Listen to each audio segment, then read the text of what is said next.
आमाच्या विशेष बुलेटिनमध्ये आपलं स्वागत आहे. पाहूया विशेष बातमी. दिवंगत उपमुख्यमंत्री अजित पवार यांच्या बारामती येथील विमान अपघाताबाबत संशय व्यक्त केला जात असताना मुख्यमंत्री देवेंद्र फडणवीस यांनी यावर प्रतिक्रिया दिली आहे. आमदार रोहित पवार यांनी पत्रकार परिषदेत हा केवळ अपघात नसून घातपाताची शक्यता असल्याचा दावा करत सरकारवर प्रश्न उपस्थित केले होते. यावर बोलताना मुख्यमंत्री फडणवीस म्हणाले, रोहित पवारांनी नेमकं काय म्हटलं आहे ते मी ऐकलेलं नाही. मात्र अजित पवार हे महाराष्ट्राचं वरिष्ठ आणि लाडकं नेतृत्व होते. रोहित पवार काय बोलले हे काही मी पूर्ण ऐकलेलं नाही. मला जी काही माहिती आहे त्यात त्यांनी काही प्रेझेंटेशन केलेलं आहे आणि वेगवेगळ्या माध्यमांमध्ये किंवा वेगवेगळ्या लोकांनी ज्या शंका उपस्थित केलेल्या त्या शंका त्यांनी त्या ठिकाणी पुन्हा उपस्थित केल्या. पहिल्यांदा तर अजितदादा पवार हे आपले महाराष्ट्राचे लाडके आणि अतिशय वरिष्ठ अशा प्रकारचं नेतृत्व होतं. त्यामुळे त्यांच्या अपघाताची पूर्ण सखोल आणि नीट चौकशी झाली पाहिजे. ही मागणी काही चुकीची नाही. मागणी मी स्वतः केली होती. आपल्याला कल्पना असेल तर मी केंद्र सरकारला पत्र लिहून या अपघाताची योग्य प्रकारे चौकशी करावी असं सांगितलं होतं. त्याच्यावर केंद्रीय नागरी उड्डाण मंत्र्यांनी विशेष चौकशी गठीत करून त्या संदर्भातलं पत्र देखील मला पाठवलेलं आहे. आता ही सगळी चौकशी चाललेली आहे. मुळातच मला एक गोष्ट अशी वाटते की या संदर्भात जी काही चौकशी चालली आहे ती पूर्ण न होता आपण जर तर्कवितर्क केले तर त्यातनं लोकांच्या मनामध्ये वेगवेगळे कन्फ्युजन्स तयार होतात. देशामध्ये जे DG एव्हिएशन सेफ्टी आहे हे सगळ्यात मोठं ऑफिस आहे.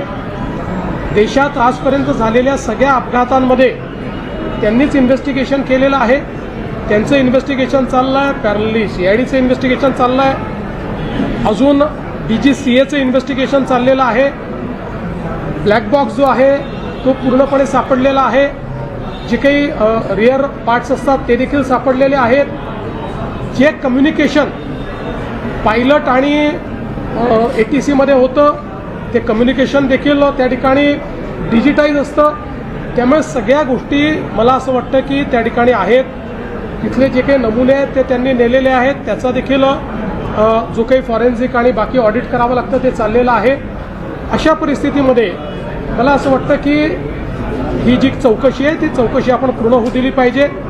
आणि माझं स्वतःचं मत असं आहे की भारतातल्या चौकशी यंत्रणांवर कोणीही त्या ठिकाणी गैरविश्वास किंवा अविश्वास दाखवू नये.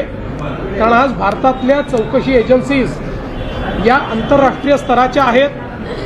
अनेक छोट्या देशांमध्ये आपल्याकडनं चौकशीकरता लोक बोलवले जातात. मला असं वाटतं की ठीक आहे, भावनेच्या भरात कदाचित ते असं बोलले असतील, पण साधारणपणे आपल्या देशातल्या एजन्सीजवर आपण कधी अविश्वास अशा पद्धतीनं दाखवत नाही.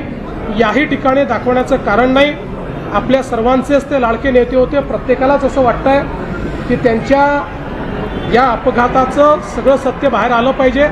ते सत्य निश्चितपणे बाहेर येईल हा मला विश्वास आहे. या संदर्भात त्यांचे जर काही मुद्दे असतील तर ते त्यांनी DG सेफ्टीकडे पाठवून दिले पाहिजेत आणि त्या संदर्भात DG सेफ्टीने त्याही संदर्भातले जे काही शंका असतील त्या शंकांचं निरसन केलं पाहिजे. आणि मला असं वाटतं की एकूणच शंका व्यक्त करणं काही चुकीचं नाही आहे. फक्त कुठल्याही राजकीय हेतूने याचा उपयोग होणार नाही आणि आपण अजितदादांच्या दुर्दैवी मृत्यूचं राजकारण करणार नाही. याबाबत मात्र प्रत्येकाने मी कुठल्या व्यक्तीचं बोलत नाही, प्रत्येकाने याबद्दल जरा लक्ष दिलं पाहिजे. आमा चॅनलला लाईक करा, बातमीला शेअर करा, सबस्क्राईब फॉलो करायला विसरू नका.